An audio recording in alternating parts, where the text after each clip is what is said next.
You think out there getting all that time in the second half, how'd they do across from you? To me, I felt like they did very good. They stepped up when they had to. Times right. Mikael made the game-winning pass breakup, so I was very happy and proud of him. DJ made plays time in and time in there, so it was just amazing to know that if one of us go down, that our backups have no drop-off. Do you think that could have been PI called on Mikhail in the last one? You see, if anything, I would have gave him more offensive PR because when he got out of his break, he pushed off. But it is what it is. Now, so I say no for Mikael. When you flip fields like that in game, what really changes for you when you flip those positions? Well, it was harder for me this time because I didn't really truly study the boundary. I knew the adjustments, I knew the checks just from being in meetings and understand certain stuff, but I didn't know certain splits and certain stuff like that. I knew the concepts they like to run, but now it's kind of easier because now I get to actually study and actually know that I'm probably going to go into the boundary this game. But stuff like that really isn't too hard. Definitely when you have Nick Pickett and Brady Breeze and Javon Holland over there guiding you on your mistakes. Is it mostly mental, or are there technique differences with those two spots? A lot of technique differences. And that's why Diameter calls itself Mr. Bump and Run, because that's really all you do over there is just press coverage, lock somebody down all game, and just shut them out. And I commend him from that because I like pressing, but I like playing off too. You think you'll be a boundary this week?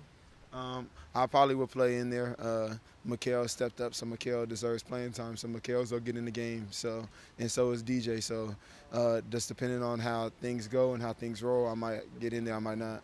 And Diameter possibly. Sounds like he's been practicing a little bit. Oh no, Demo's gonna be back. Demo's always good. This Washington State offense is a little different than most offenses you might face. As a cornerback, are you excited about that challenge? Yes, it's 70,000 passes a game. You got about 1,000 yards receiving a game. So it's just like you got to shut that down. They're amazing.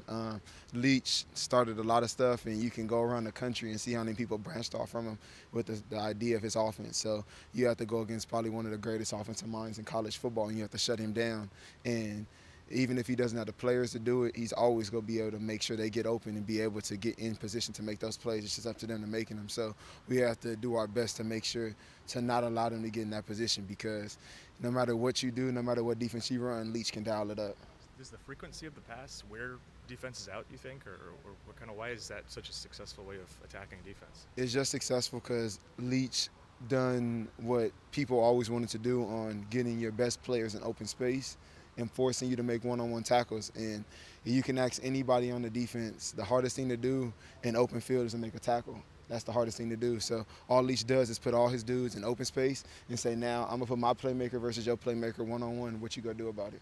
How do you guys feel your open field tackling has been? Pretty solid for you guys this year? It's been very good because we decided to, it started off in spring ball this year, but pursuant to the ball, people was getting put up in meetings in red dots, and anybody know if you got a red dot on your name, you don't like it. So people just start pursuing to the ball more and more because nobody want to walk into the meeting the first 10 plays. It's just you not running to the ball. So you see everybody doing that. So I feel that helps us knowing that if I do miss this tackle, I have my teammates chasing behind me to try to make the play.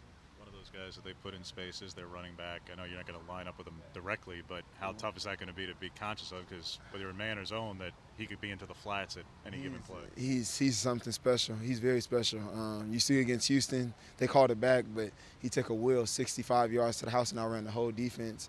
And then you can just even go back to last year as a true freshman. He didn't practice all week, wasn't expecting to play, got in the game, and took a swing 20 yards to the house to end off to cap that 27-0 first half. So he's somebody special, somebody you got to look at, and he breaks a lot of tackles. If I'm not wrong, he's probably, I think, top 3 in the Pac-12 of forced missed tackles at the running back position. So you got to make sure you got to wrap up, you got to do everything technically right, because if you don't, he will make you pay for it. How much is that Patman touchdown from last year live with you? Does that stick in your mind?